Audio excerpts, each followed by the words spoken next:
We've all heard Miley Cyrus's voice go through as many transformations as her look over the years. Her voice has gone from bright and youthful on Hannah Montana to gravelly and raspy these days. Pretty good. Just getting some ketchup for my veggie burger.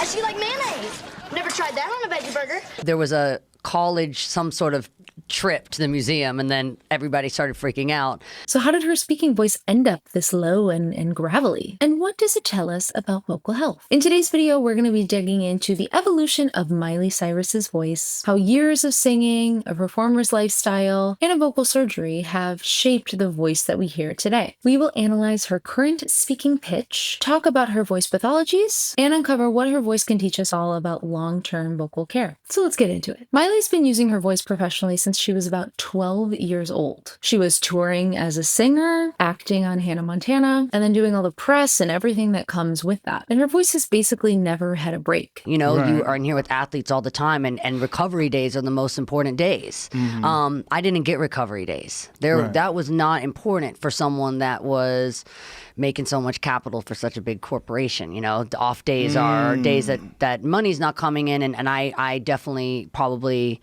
didn't get the training that I needed to say, hey, you know what, I don't want to do this till I'm 15. I want to do this till I'm 80. It's really interesting to hear Miley talk about how her voice was basically a cash cow, that when she wasn't out there using her voice and performing, that a whole lot of people were not making money.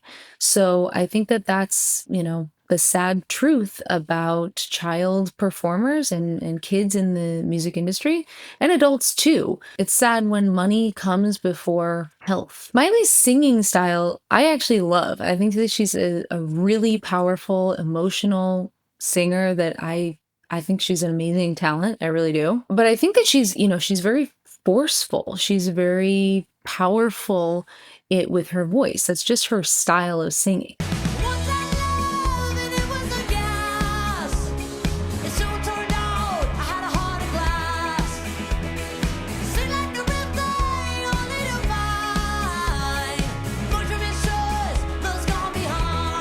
And on top of that, she's been open about her smoking, her drug use, and partying. And Miley also talks about how, you know, it's not necessarily the drinking and the partying that affects your voice as much, but it's the talking, it's the using your voice a ton.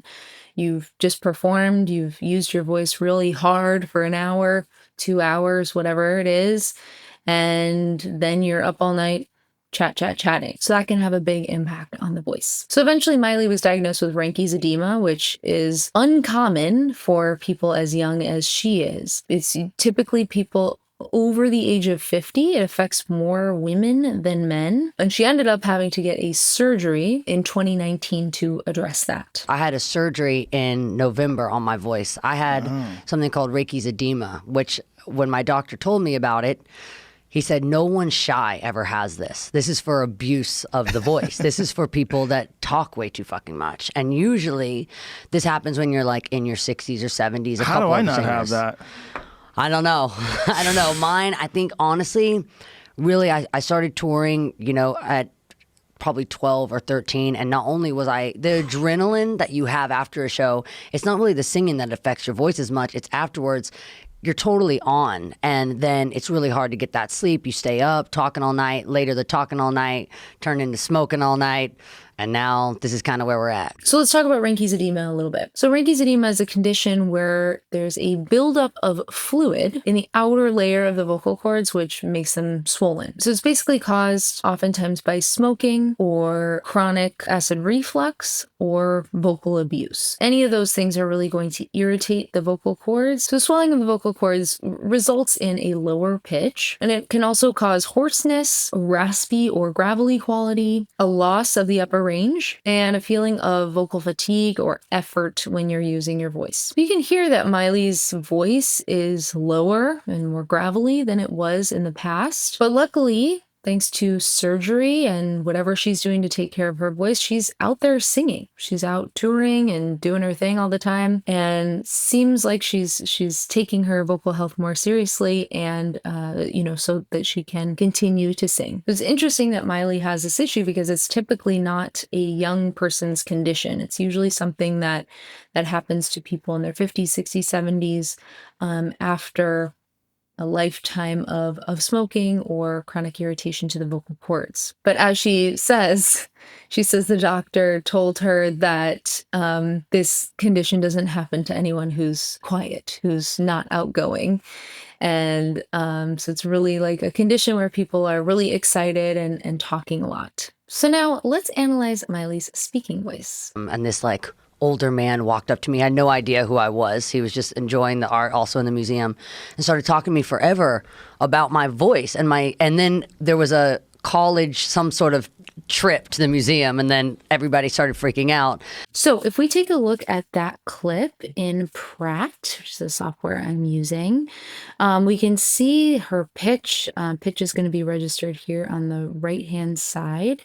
And so we can see that her pitch hovers from around 120 hertz there, 121. So we're down in the 120s.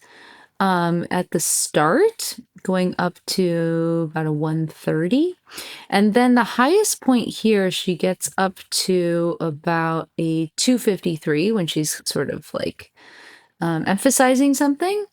So she's living in this kind of 120 to 160-ish range, popping up into the 250s with that emphasis. So if we take a look here and we can get her median pitch.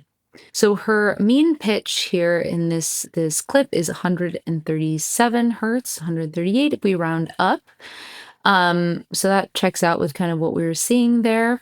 And then the high is 272. So I think that's this. I think that's this little thing here. So I think this is probably the highest. I don't think this was her voice. So 272, I think it was more like 250 for the high. And then for the low, we have 77 hertz. So that is on the low end. To be sitting around that 130 range for the mean is definitely low for a cis woman. But we can hear that. But she effortlessly goes up into that 250 range. It doesn't sound strained or anything. So I think that that's something to note too, that when she does go up, it doesn't sound, disconnected from the rest of her voice. But I do think that you can hear the vocal weight lighten a little bit when she goes up there. Now let's talk about vocal weight. Vocal weight refers to how thick or heavy a voice sounds versus how light and airy. So a thicker sound might sound something like this versus a thinner sound, which might sound something like this. So essentially vocal weight is dependent on the open quotient versus the closed quotient of your vocal cords. So when your vocal cords have more time touching together in each cycle, you're going to get a heavier vocal weight or a closed quotient. Versus if there's less time where they're touching, you have what's called a lighter vocal weight or open quotient. So it also, can relate to how much mass your vocal cords have.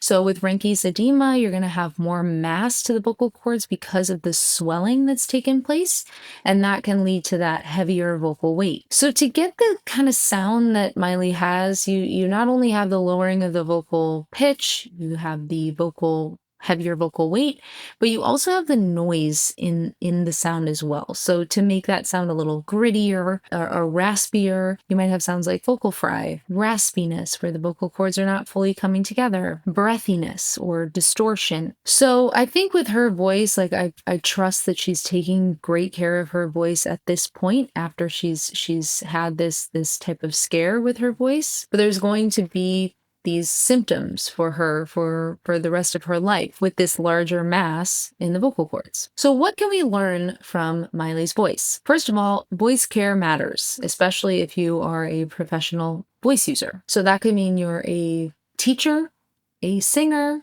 a public speaker, someone who gives meetings a lot at your job or your company. Taking care of your voice is really important, and it's something that we really take for granted It's our means of communicating with people. So it's really important to take really good care of your voice. It's also important to remember that your choices can have long-term results. So our bodies are very resilient. If you smoke one cigarette in your life, it doesn't mean that you're going to get Reinke's edema. But it's that chronic or continuous choice to smoke a cigarette or whatever you're up to that can lead to damage. The way you're using your voice is really important to consider as well. If you're yelling a lot or raising your voice, pushing your voice, let's say you work in a loud environment in a restaurant or a bar and you're shouting a lot, that can have a long-term effect on your voice as well. It's also important to remember that your voice is a part of you and it doesn't have to define you if you don't want it to.